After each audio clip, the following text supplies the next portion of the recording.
Hello there, this is Shirley, and you are listening to the Teseo Open Mic podcast, a podcast created by testers for testers. In the previous episode, we talked to Nikolai, one of our testers who told us about his before and after Teseo, his career path, and also gave us simple but effective advice to those starting a tester career with us. The most important things, in my opinion, the things as in any other activity, diligence and persistence. So, another important thing I can point is logic and creativity. So, work more, learn more, procrastinate less. I'm saying this more to myself, but to everyone else also. Okay, the best piece of advice. So, as I tell before, I'm working now as mentoring new testers. So the most fundamental things, it's read the academy very carefully. Keep the academy tab open in your browser forever. Don't close it and just keep it open always. Always use the test chat and Discord chat. Test.io has a wonderful community. Why don't take advantage of it? Many people don't use chat and Discord. That's very important thing.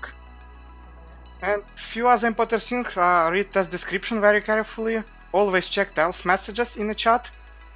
And if you want to succeed in this, review all the bugs in the test cycle and learn from it. That's all. Hello Marcus, it's been a minute since the last time you joined us. Thank you for popping by. How you doing? Good morning, Charlie. Yeah, glad to be back. Thank you. So, would you mind reminding us a little bit about yourself? We get new testers, therefore our audience renew frequently, and perhaps some of them haven't heard about you yet. Absolutely. Happy to introduce myself once again. Hello, testers. My name is Markus. Some of you may know me. I am the head of community at Test.io, and I lead the community team. Like you, I used to be a tester, but this was all the way back in 2013. And at some point, I became a TL. I have worked as a TL. Some of you may still remember me leading some tests. And at some point, I started working more closely with the community team. And that's where I ultimately ended up now as head of community, leading this beautiful and very collaborative, supportive team. Yeah, another wonderful example of career path with Tess.io. Thank you, Marcus.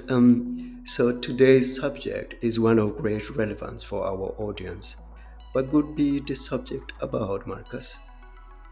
So today, I think we should talk about a little bit how do you pick the right test as a tester? Because I think this is one of the most crucial steps to be successful here, to make enough money. And we have heard it plenty of times from testers that they sometimes struggle with this. So I think this is a great topic to start the series. Absolutely, and this series is called, by the way, Work Smarter, Not Harder. And yes, you have heard correctly. Productivity plus time optimization. How cool is that? And no one better to do so but you, Marcus. And a little backstory here. While working on this episode, we found out that this could be a miniseries, as we will provide you with practical, real strategies that you will be able to use. So, starting this episode, follow the motto in the title of this miniseries: Work smarter, not harder. So, how can testers do that, Marcus? Because our testers might be thinking, how do I know which test is promising when I'm so new to the platform? A fair question that, by the way, I've also got from experienced testers. And it makes sense because we got many different kinds of tests. There are sales tests, special tests, recurrent tests. So this is something that cannot be overlooked by anyone and in fact can help everybody, isn't it? I absolutely agree. And it probably depends on your abilities, your preferences as a tester, which one to exactly pick. So this is something for testers to find out about themselves. But there are some things I think we can generalize here, and that's what I would like to get more into today. So as a tester, you look at your dashboard and you see a lot of tests. And so it's really important to pick the right one. And why is that? Just for our motivation for today's topic. If you pick the wrong test, You will work on a test that is not promising. You will get frustrated. You will not earn a lot, maybe nothing, and you will have wasted time. And you could have prevented all that by spending a couple of minutes to just pick the right test. So this time investment is definitely worth it, because then you will work on the right test and you'll be successful. So it all starts with picking the right test before we can optimize anything else in your workflow, in your working style. You have to pick the first test first of all. And so I'd like to start with some attributes you want to pay attention to. So Please. look at the instructions of the test. Do these instructions make sense to you? Are they clear? Do you understand everything? Well, then that's already a good test. You want to skip a test that is not understandable for you. And especially if you cannot get an answer to your questions in the test chat, for example. Because if already the instructions are unclear, it's quite likely that you'll run into some mistakes, or you spend your time on something that you shouldn't have done. Yeah. So if a test is understandable, that's one key step for me. Also, I'd pick a test with a large scope over a test with a small scope. What do I mean by this? A scope is what you can test in the test. So how many test features Yes. do you see? Is it only one, or do you have 5 or even 10? What bug types are activated for a test? Is it just functional, or do you also see visual and content bugs that you can submit for this test? Yeah. All of this increases the scope, which means you have more to test, and if you find a bug, you can more likely submit all of these bugs instead of just one specific type or one specific severity. Then I would also look at, is it a staging test? So a test where you test a staging environment or a live environment. Yeah. As you probably know, a live environment means this product has been live for some time, so it's less likely you will find bugs there.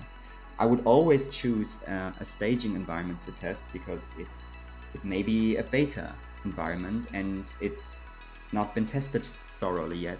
So when I was a tester, I would always prefer such tests. So do I, by the way. Then, yeah, and I guess we all have our preferences here. Some people Yeah. might enjoy the live tests more. So this is just my suggestion, I guess.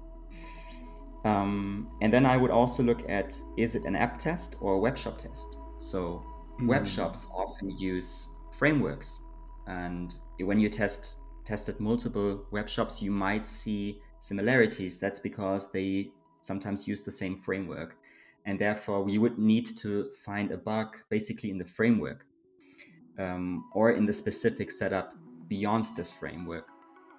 I would always go for an app test, to be honest, because an app can crash.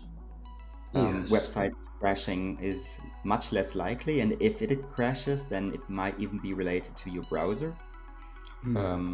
So I would always go with an app test. I personally have always found more bugs when I tested apps, and True. I enjoy testing on mobile devices more than on desktop devices anyway. Well, same perception about picking the right and most promising test. And so the most obvious thing, of course, is the payout scheme, right? When you open a test, you'll see it on the right-hand side of your screen. And you, of course, want to pick a test that you, first of all, think that you will find enough bugs, and where the payout is high enough so that it gives you a good hourly rate. If you can already tell, well, this is a web shop test with the most standard payout, maybe it shouldn't be your first priority to pick, in my opinion. Definitely. And then I think lastly, I would look at competition, the possible competition in the test. So as you know, you Oh, yeah. yeah, you can check the team tab in the test after accepting the test invitation, I believe. And then you can see how many testers are in this test. And so if you see that there are a good number of testers already, it of course means the competition will be greater. And the bugs you may find might be found by somebody else by than you, and maybe even faster than you. So I would always go with tests that have fewer people in them, because it will be a more relaxed environment for you to work in, and the bugs you find, you probably could submit yourself instead of somebody else. Which is always the best option. Yes, exactly. Most of our testers, including me when I started, I was looking at the payout. That should be the last reason to pick a test because of all you have shared. Mhm. How I would go about it is, when you look at your dashboard, click through every available test. Look at when it starts, when it ends, if it has already started. Again, maybe the competition is already so high, maybe a lot of bugs have already been submitted. You may want to pick a test that is about to start.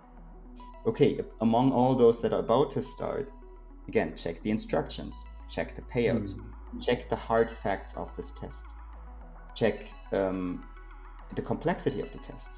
Is it understandable for you? Do you prefer such a type of test? If not, check the other tests as well. And then pick the most promising one for you. And then really focus on this test that you identified. Jumping back and forth because you didn't find a bug within 3, 4, 5 minutes, I wouldn't do that personally. I would focus on one test, the most promising one that I identified, and then when I'm done, when I feel, okay, I have now found a few bugs, then I go to the next one. Gotcha. Yes, I think this is very comprehensive. Like, it's a very elaborated way of advice to testers. I normally said go for or those tests that have many features and different kind or different types of bugs, especially visual in content because they are easy to spot. So, but this is very comprehensive. It's gonna help everybody. Thank you for sharing such valuable advice with our testers and audience, Marcus. No problem. And yeah, testers, please just practice it. You will get better at it in the beginning.